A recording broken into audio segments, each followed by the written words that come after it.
وحده لا شريك له. Islam itu menutupi aib orang lain. Ini Islam.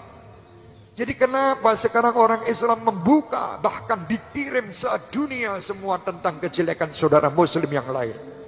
Kenapa kalian bangga?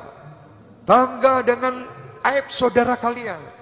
Kenapa kalian mencari kesempatan dan bahkan mencari kesalahan-kesalahan orang untuk menjadikan diri kalian lebih hebat dari yang lain?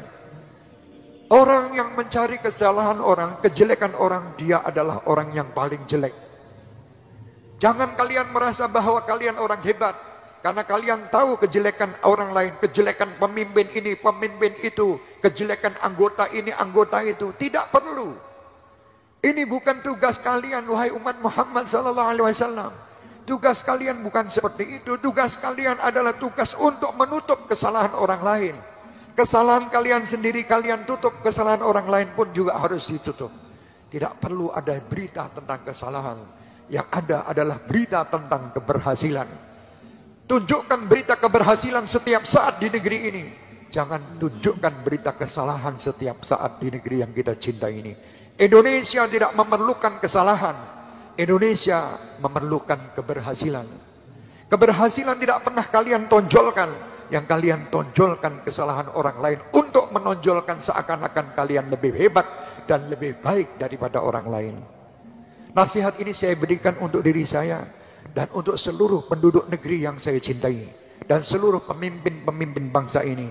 Seluruh yang mendengar acara ini, saya nasihatkan supaya saya tidak terbebani dengan hal-hal yang nanti akan dituntut. Apakah engkau telah menyampaikan tentang yang hak kepada masyarakat dan bangsa ini? Mudah-mudahan Allah Subhanahu wa taala mengampuni saya, mengampuni Bapak Presiden, mengampuni semua menteri-menterinya, mengampuni semua anggota DPR, mengampuni dosa wakil presiden, mengampuni dosa seluruh anggota TNI dan Polri kita, mengampuni dosa ulama-ulama kita, mengampuni dosa seluruh masyarakat dan bangsa kita. Mudah-mudahan dari malam hari ini semuanya akan dibukakan hatinya oleh Allah untuk selalu menonjolkan kebaikan, bukan mencari dan menonjolkan kejelekan. Amin, amin ya rabbal alamin. Ya Rabb, kami titipkan negeri dan bangsa ini kepadamu. Engkau telah memerintahkan kami untuk menyampaikan, kami telah sampaikan ya arhamar rahimin. Dan kami bukan lebih baik daripada mereka. Kami adalah sumber kejelekan, tetapi kami ingin menjadi baik bersama mereka. Ya Allah, jadikan kebaikan ke depan adalah kebaikan yang akan mengantarkan negeri ini menjadi baldatun thayyibatun wa rabbun ghafur. Amin, amin ya rabbal alamin. Dan jadikan penduduk negeri ini semua berhasil. Yang lagi berdagang ya Allah, jadikan perdagangan mereka lancar dan berhasil dengan ridha dan rahmat serta berkah darimu. Yang lagi bekerja, jadikan pekerjaan mereka ya arhamar rahimin pekerjaan yang membawa keberkahan dan keridhaan darimu. Yang lagi bertugas ya Allah mengamankan negeri ini, berilah kepada mereka kemampuan dan kekuatan agar mereka dapat mengamankan dan menyelamatkan negeri ini dengan baik. Ya Rabb, yang lagi menjadi ulama di negeri ini, jadikan mereka ulama-ulama yang kau ridhai dan kau cintai, karena mereka adalah penerus perjuangan Rasulullah sallallahu alaihi wasallam. Mereka pewaris-pewaris Nabi Muhammad sallallahu alaihi wasallam. Ya Allah, seandainya ada dari bangsa ini siapapun mereka berbuat salah atau dosa, kami yakin mereka adalah hamba-hambamu yang lupa, hamba-hambamu yang tiada mampu melawan syaitan dan nafsu. Ya Rabb, berkat malam hari ini, berilah ampunan bagi kami, ampunan bagi kedua orang tua kami dan bagi mereka semuanya ya arhamar rahimin. Allahumma ya Allah, tunjukkan kepada kami jalan yang lurus, bimbinglah pemimpin-pemimpin kami, aparat-aparat kami, semua yang ada yang terlibat di negeri ini ya Rabb, jalan yang lurus, jalan yang penuh dengan ridha, jalan yang penuh dengan kasih sayang, hingga kami tiada mendengar berita kecuali berita kebaikan, hingga kami tiada mendengar kecuali sesuatu yang membawa keberhasilan bagi negeri dan bangsa ini. Amin, amin ya rabbal alamin. Bismillahil Fatihah. Saya adalah manusia yang tiada lepas daripada khilaf dan salah. Doakan saya supaya saya menjadi yang benar. Dan insya Allah saya doakan pula kalian mudah-mudahan kita sama-sama berada di dalam wadah yang benar. Saya menasihati ini bukan saya lebih baik. Saya menasihati ini khusus untuk diri saya dan orang-orang yang dekat kepada saya. Dan untuk bangsa dan pemimpin serta semua yang ada di Indonesia ini. Yang terlibat untuk pemerintahan di dalam pemerintahan di Indonesia ini. Karena kecintaan dan sayang saya. Bukan saya menghinakan siapapun. Mereka semua adalah baik. Ayo dengan kebaikan ini kita sama-sama menuju kepada keridhaan Allah hingga nantinya kita di surga bersama Rasulullah sallallahu alaihi wasallam. Sekitar 124.313 atau 124.315 tidak pernah sekalipun Allah menyatakan kepada semua nabi dan rasulnya dengan kalimat Habib. Habib hanya ucapan yang Allah sematkan secara khusus terhadap kanjeng Nabi Muhammad SAW, tidak terhadap siapapun. Tidak terhadap siapapun. Habib ada sebuah gelar yang Allah sematkan kepada kekasihnya yang paling terkasih karena memiliki hubungan yang sangat indah, hubungan yang sangat romantis. Sejak kapan kalimat Habib bisa dipakai oleh umat Nabi Muhammad? Sejak kapan? Orang-orang tidak beradab, tidak berajal tentang ilmu.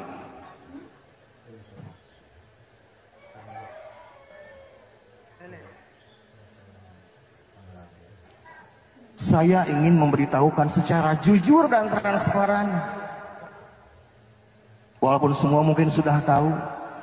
Dulur-dulurku sedoyo saat ini sudah sejak 2 tahun kemarin sampai saat ini warga Nahdlatul Ulama sedang tidak baik-baik saja. Para kiai Nahdlatul Ulama pun sedang tidak baik-baik saja. Bahkan para penegak hukum pun bingung. Walaupun mereka tahu mana yang benar dan mana yang salah. Karena mereka terikat dengan kalimat siap dan laksanakan. Kita paham.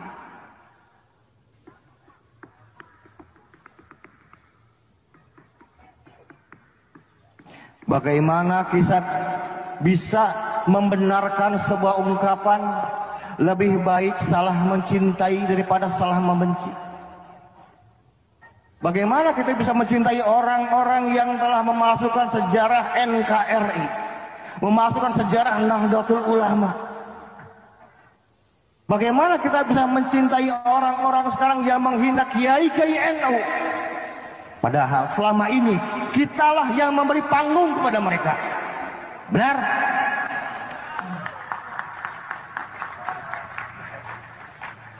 Apakah mereka pernah berterima kasih pada kita? Tidak pernah sekalipun. Siapa yang mengenalkan kepada mereka? Kiai-kiai kita, ulama-ulama kita. Yang mengajarkan alif-alifan siapa? Yang mengajarkan bab wudu, bab sholat. Semua guru-guru ngaji kita, Bu, Pak. Apakah mereka pernah sekarang mencetak dan menghasilkan ulama di Nusantara? Tidak satupun.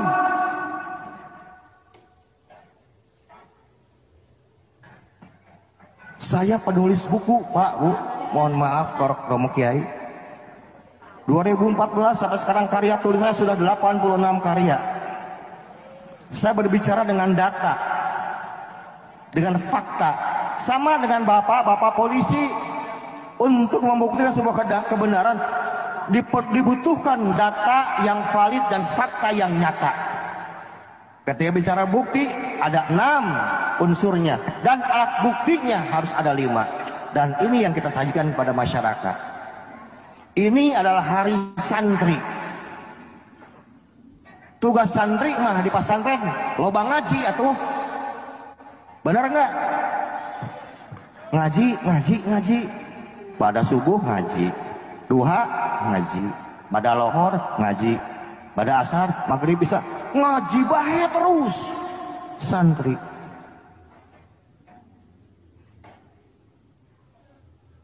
Dihadapkan kita tiap hari untuk mengkaji berbagai data dan informasi yang terdapat dalam kitab-kitab yang diajarkan oleh guru-guru kita semua. Dan ketika sekarang polemik ini datang, tiba-tiba sebagian romo-romo kiai kita hanya mengandalkan husnudon, innalillahi. Bagaimana praduga dan prasangka bisa diukur menjadi sebuah kebenaran? Bagaimana praduga dan prasangka bisa dikeluarkan dari dalam hati? Kemudian alat timbangnya apa? Ada tidak? Tidak ada. Dan tetap mereka mencintai perkara yang salah. Saya harap bila dulur-dulur ingin menjadi muhibin, jangan menjadi muhibin sekarang yang garis keras. Jadilah muhibin yang garis waras.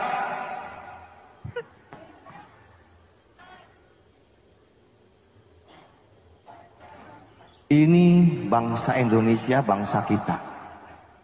Kalau bukan yang meruat dan merawat oleh kita, lalu oleh siapa lagi?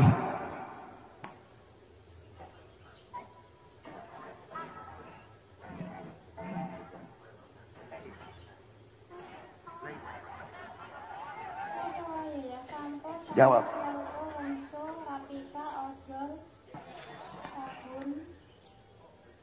Sekarang orang ingin mendengar suara-suara kebenaran itu sekarang banyak ragu, banyak takut. Saya berbicara tentang fakta. Betapa banyak kiai-kiai dan ulama-ulama kita dicaci maki, dihina secara belak-belakan oleh mereka. Lalu ketika sekarang saya dengan saudara saya Kiai Imad dan yang lain-lain berbicara belak-belakan juga untuk membela kiai-kiai NU. Loh, apa yang salah kiai? Apa yang salah sebetulnya? Izinkan saya berbicara berdasarkan fakta. Hukumnya fardu kifayah. Harus ada yang berbicara. Ibu dan bapak siapapun ingin mencintai sesuatu, siapapun monggo. Kita punya dalil masing-masing. Kita punya hujah masing-masing.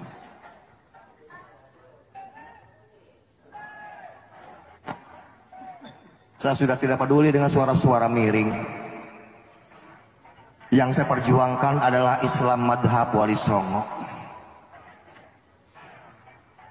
Yang saya pertahankan, yang saya rawat adalah kemuliaan leluhur para kiai dan Nahdlatul Ulama.